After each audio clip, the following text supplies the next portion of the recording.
It's too darn hot.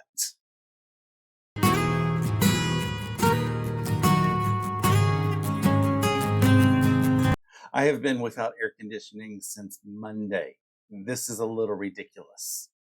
Hi, and welcome to Quilt Meets World, where we have adventures in piecing and joy. I'm Russ. Come on into my sewing room. So, what's been going on? In short, I have no air conditioning right now. I'm in Georgia, and July without air conditioning is a little ridiculous. I don't know how people did it before. Air conditioning was invented. I know they didn't know better, but yeah, this is just a little ridiculous. It's bad. So it all started on Sunday. I happened to go look into my utility closet for some reason. I don't know why. And I saw that water was pooling up in there. That's not a good thing. I pulled the wet back out and sucked out what I could and pointed a fan in the closet to help reduce the humidity in the closet. On Monday morning, I called my, what are those people called? HVAC people, and said, hey, look, it's flooding in here. I need you guys to come fix it so that, I can have air conditioning. The dude told me to turn off the air conditioner for the first thing to reduce the amount of water damage, because they, I guess, aren't responsible for water damage and they just want to minimize water damage. I get it. I kind of complained it's hot, but like I said, I understood. So I turned off the air conditioner. I did turn it on in little short bursts because, well, it's hot. I was told that they were going to be out between 3 and 5, and I got a call early that said, they will be out early. So that was going to be awesome. He arrived about 1:20. He started doing his diagnostics, and after everything was done, he decided that my issue was that my drain was mucked up, like horribly bad. That kind of didn't surprise me. It wasn't pitched the right direction in some areas. And we had, as you recall from last week, a couple power outages, and some of the gunk can grow pretty quickly if water is just sitting there. The fan was also filthy, so he suggested a cleaning of that. Why the fan cleaning isn't really part of my annual maintenance, I don't know. Those are questions that I'm going to have to ask once all this is all settled. But either way, he said that that was the real culprit. He also noticed that the capacitor in my fan, whatever magical things it does, I think it has something to do with the initial starting of it, so it doesn't have as much of a workload on electricity. It's a 15 capacitor, plus or minus 6%, and it was reading 13. And with that plus or minus 6%, it should not be reading under 14. So he said that the capacitor was on its way out, but he didn't have a capacitor on the truck to try to resolve that. So he gave me a quote for everything. I was less than thrilled with the amount, but I could not really do anything about it because I needed air conditioner. About 4:30, he was done. He got everything done that he said, and I had cool air coming out. And I said, what if this doesn't fix it? What's worst case scenario if anything else happens? And he said that what he had done was worst case scenario. I trusted him because, he's an expert, and he was off on his merry way. About 6:45, I looked back in the closet because, I have trust issues at times, and I saw water coming back again. I called the answering service because it was outside of their business hours, and talked to a lovely lady. She's apologizing and everything, and I keep telling him, like, I know you have no control over this. You're not the company. You're the answering service. I'm just asking questions to see, what type of expectations she knows from the history and everything. She was very thankful that I wasn't yelling because I'm sure she gets yelled at a lot being answering service and people normally calling after hours because things are broken. But like I said, I knew it was answering service, so I said whatever can. She did mark it urgent and said hopefully somebody would be in contact with me fairly soon. About 9:30, I got a text from that tech asking what time he could come by Tuesday. So next day, Tuesday, I said, what time do you want to be here? He said, how about 8? And I said, okay, my alarm is now set for 7. So yeah, in order for me to kind of keep cool overnight, I did let the unit run, but it really wasn't doing anything. The humidity levels were not reducing, and thanks to physics, you can't easily cool humid air. I mean, it just doesn't quite work. I get up on Tuesday, which was the 4th of July, or, as most people just call it, Ordinary Day, July 4th. It's just us Americans who are all excited about it. He gets here about 8 and he starts looking at things again. And when he opens up the unit, he sees some frost on the evaporator coil. That's one thing that he did not see on Monday. And the reason why he didn't see it is because when I called, they told me to turn off the unit. So obviously, if there's anything like slightly frosting, that wouldn't be seen. He goes outside and checks the refrigerant in the system. Why he didn't do that on Monday, not quite sure, but I can see how the symptoms that he saw would have led to just what he looked at. But still, I would think that you would check everything. And he said that the refrigerant was just slightly low. I was talking to him and saying, maintenance was done a month ago. In fact, it hadn't even been 30 days and everything checked out fine. But he adds that, when they check during maintenance, the temperature is usually in the low 80s. And when it's a mid to upper 90s with the heat index, that changes the pressures in the system somehow, blah, blah, blah, some sort of physics. And it's kind of hard to diagnose slightly low during the annual maintenance. It's easy to identify very low, but if it's borderline, sometimes it's hard to diagnose. Either way, he continues to check everything and finds things that are going, and he's adding refrigerant to the system. Not a lot of refrigerant, but he's adding. At some point, I end up coming back in the house, and I noticed that it was significantly cooler, significantly less humid because it was starting to pull the humidity out of the air. That's how I expect my air conditioner to feel. That I was like, this is great. We get everything inside and he's checking everything out. He finally gives my system a clean bill of health. I'm skeptical. I said, okay, let's try one thing. And I turned off the thermostat and you just hear this giant pool of water just go poosh down into the bed of the unit. And I said to him, this is what I had tried to describe to you yesterday. And I couldn't exactly show you because they made me turn the air conditioner on. He is like, that's completely weird. So he just starts checking on more stuff on the inside unit. And he's digging and poking and prodding. He finds some weird stuff in there that was part of the installation, just because of the way that the unit has to sit on top of what was in there and everything. It was just a little odd.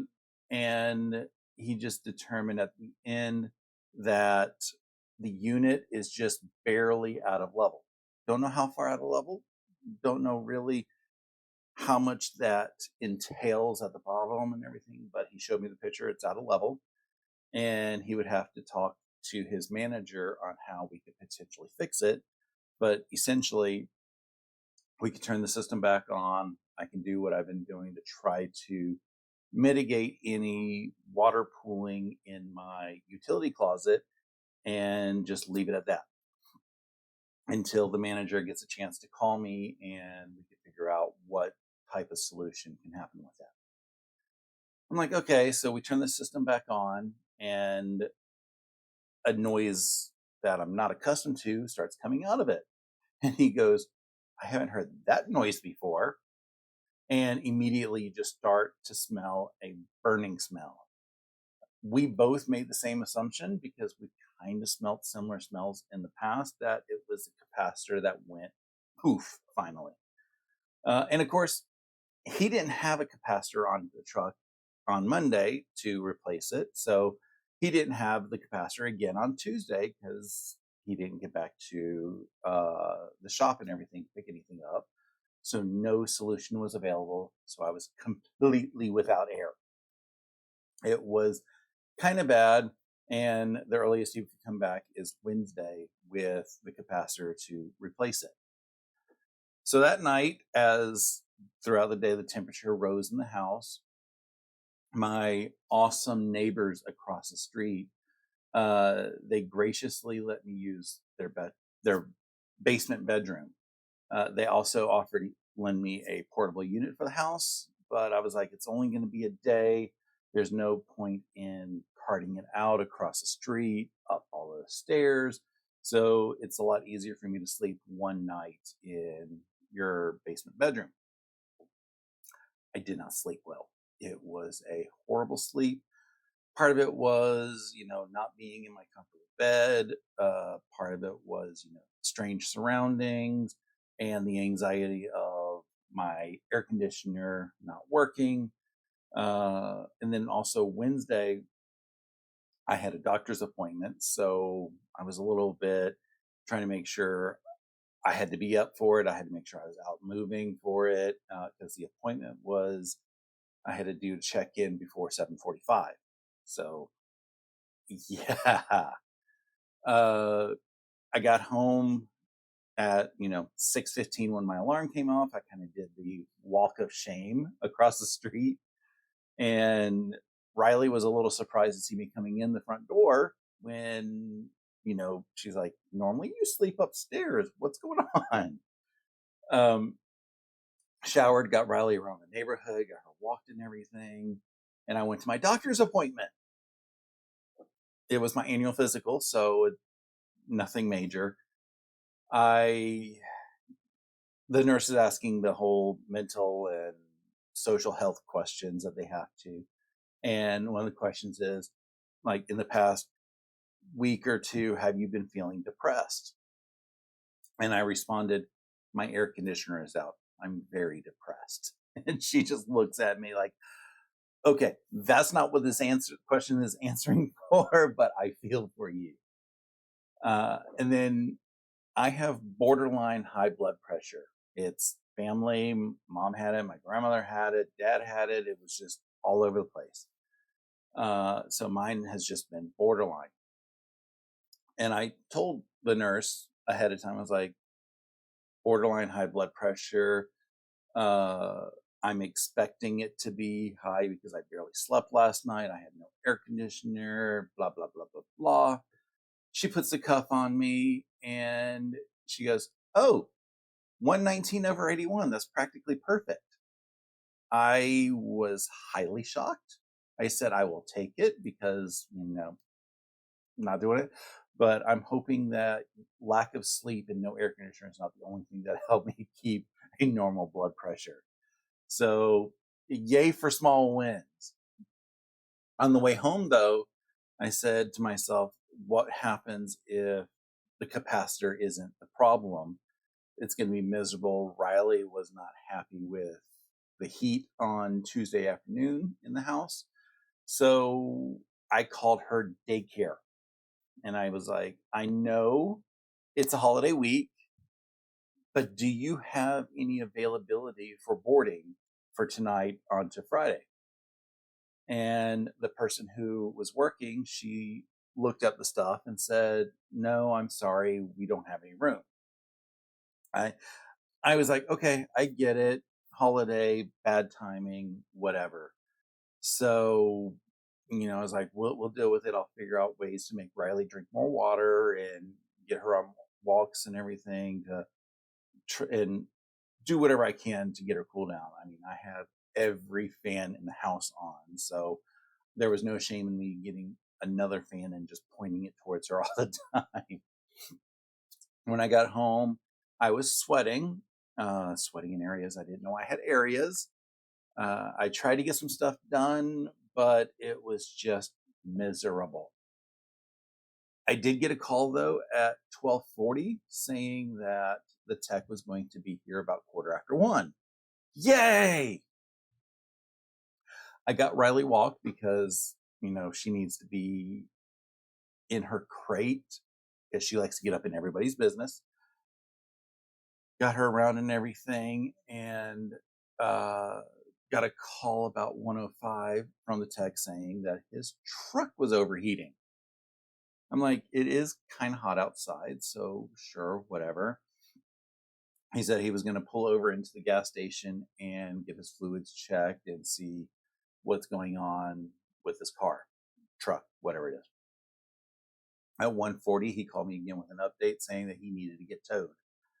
Apparently, all the fluids were checking out. I don't know what all he checked. I obviously didn't follow him. But he said he was going to get one of his coworkers to bring him to my house so that he can install the capacitor. He got here finally about 2:20 or so, and he was complaining about what a bad day he had, and I was just like, okay, yeah, this happened, weird things, but now you're touching my air unit and you're having a bad day. But whatever. He replaced the capacitor and he said, okay, give it a start. And same weird noise, same burning smell. So I was basically out of luck until they could order a fan and it get brought in. I was distraught. I mean, uh, I I don't mind being like outside in the heat, but inside in the heat, no. I did ask my awesome neighbors across the street if I could borrow the portable unit, just so I can try to get in my bedroom for the night because I did not sleep well in the other bedroom or in their bedroom. So they said sure. And since I knew it was going to be more than one night because they're not going to have a fan immediately the next day, it takes like 2 days to get the fan in and stuff. I also called the daycare and said, I know you don't have room for tonight, but what about tomorrow? Can Riley get basically, can I drop her off at daycare on, what was that, Thursday morning and let her stay at least until Friday or whenever the air is fixed? And uh, the awesome gal at the other end, I believe her name is Erin, she says, who told you we didn't have any room? I was like, I don't know. Whoever I talked to this morning, I don't remember names. And she goes, no, we have room for Riley. She can come here. And I was like, so you're telling me if I get in my air conditioned car and drive to your air conditioned facility, Riley can spend the night for a couple nights? And she goes, yeah, we have plenty of room. So I got Riley all packed up, brought her into the daycare. She was all confused because she's like, it's not Friday and it's the end of the day. This isn't right. But she got to daycare. Uh, it was after she was able to get into the play group. So she didn't get any playtime, but I'm not really that concerned because she was already hot. She didn't need any extra playtime energy done. But she was there, and I was like, I'll pick her up on Friday because I think that everything should be resolved by Friday based on hints that I read into. When I got home, my neighbors brought their portable unit over, and now I know why the channel technology connections, why he said that portable units suck. Part of it is they're not designed just to be flopped into a window. I think you have to have like tape and stuff put around it just to seal it. But this is a pinch, so I've got blankets or towels holding hopefully some of the air back. But my bedroom is at a almost sleeping temperature. I can't complain too much because it's a temporary solution, and I didn't have to go buy anything, and I'm not having to stay in a hotel. But it's annoying. I have decided though that I am not going to look any further into a portable unit for those super hot days when my regular air conditioner can't keep up with the upstairs. Yeah, portable units are now officially off the list.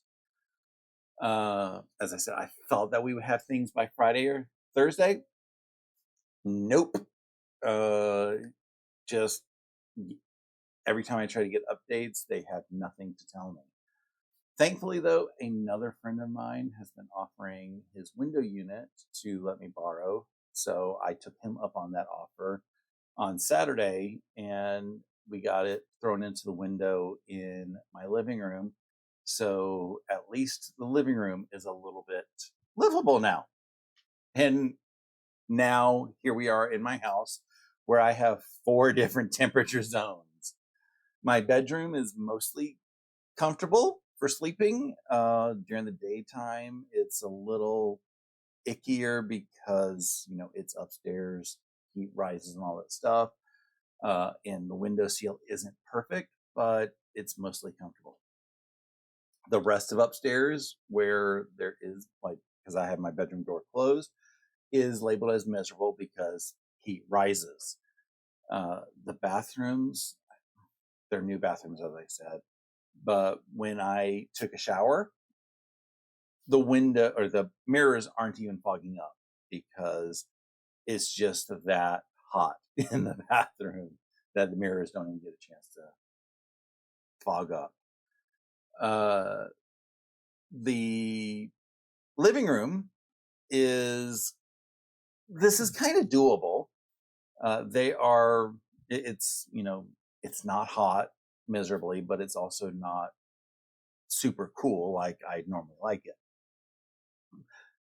Next to the air conditioner on the couch, because it's pointing to the couch, that's pretty nice. But you step away from stuff, you're like, I can tell there's an air conditioner somewhere, but not really.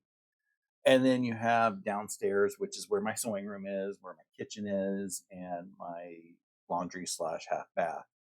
And it's just blech.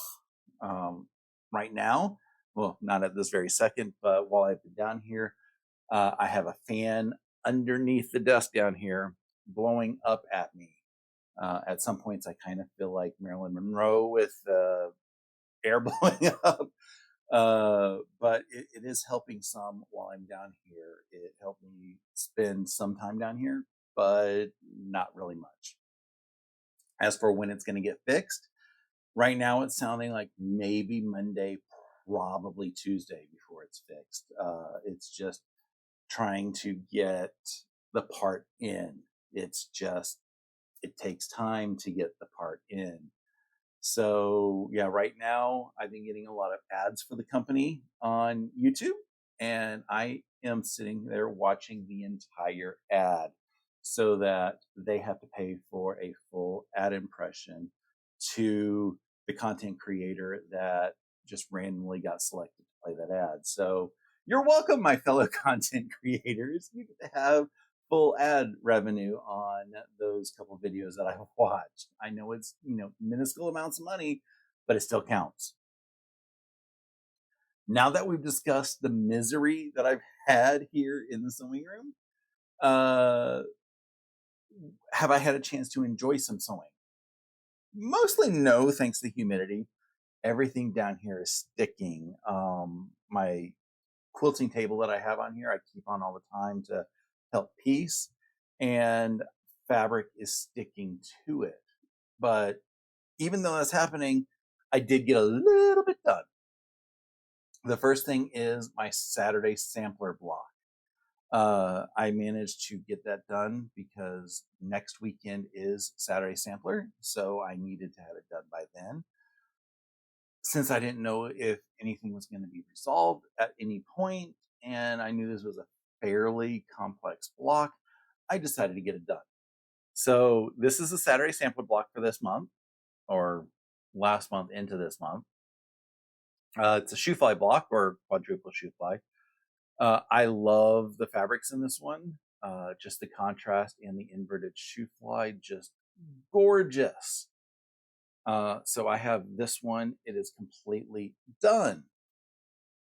I think the block that we are getting on Saturday, which the first Saturday has already gotten, is the last block in the program. So I believe I'm finding out a bit information on finishing kits and everything. And August starts a new program, which I get to find out what it is on Saturday.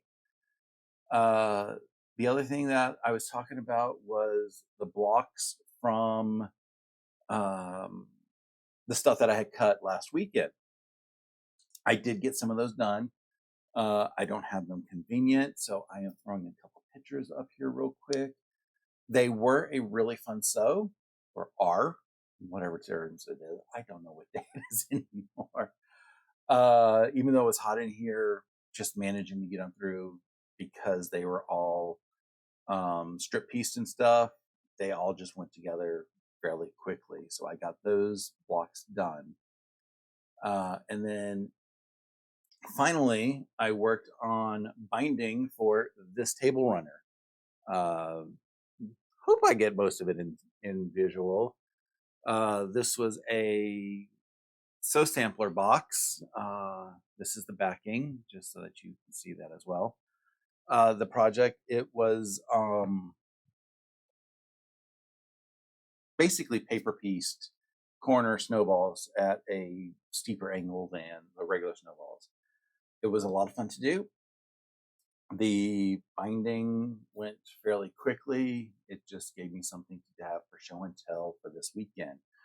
I did a lot less than I wanted to do because I was hoping with Tuesday being a holiday and us having Monday off that I was going to be able to spend all the time in here instead of basically none of the time in here. So it is what it is, but hopefully I will be able to spend more time in here once I have air conditioning again. Do I have goals? No. Last week I wanted to get the 3-yard quilt blocks done, my at least one socialites block done, and get some triangles cut. I got the 3-yard quilt blocks done. I got my Saturday sampler done, which I was planning on saving for this week. And then I got the binding done on the table runner. So I'll call it a win for the goals, even though I didn't get hardly what I wanted done. I basically am shifting things around. I'm not really setting any goals this week, just because I don't know how long I'll be sweating in here. And if I'm going to be sweating, I don't want to spend time in here. I am planning on Saturday to be joining Stephen Bland of the Idiot Quilters Pop-Up Sew Day Birthday Bash. It's a big event. It's on his channel. Since it's his birthday bash and it's his Pop-Up Sew Day. So that's going to be a lot of fun. I know I'm going to get stuff done. I just haven't planned what I'm going to do. Probably won't be doing triangle cutting while I'm doing that. So maybe it's just going to be getting my 3-yard quilts put together and getting to the borders, because that seems to be the only exciting thing I have around that I can be near the camera and interacting with all the awesome folks at the pop-up sew day. So I think that's going to be about it for today. I am now realizing this is a longer video than I expected, and I apologize for monopolizing time about my air conditioning saga, but sometimes it's just fun to vent. So thank you for everybody who has listened to the entire rant. And if you just skip through the video, thank you as well just for watching. Please consider subscribing if you enjoyed the content, though today probably wasn't so much an enjoyable content day with the rant. But I think, the show and tell that I did through here was kind of awesome. If you wouldn't mind also subscribing, it's the easiest way to tell the algorithm that awesome folks like you enjoy my content, and it gets spread around to other awesome folks like you. I hope you have a great rest of your day and an awesome week. Until next time, stay happy, enjoy your air conditioning, and keep stitching.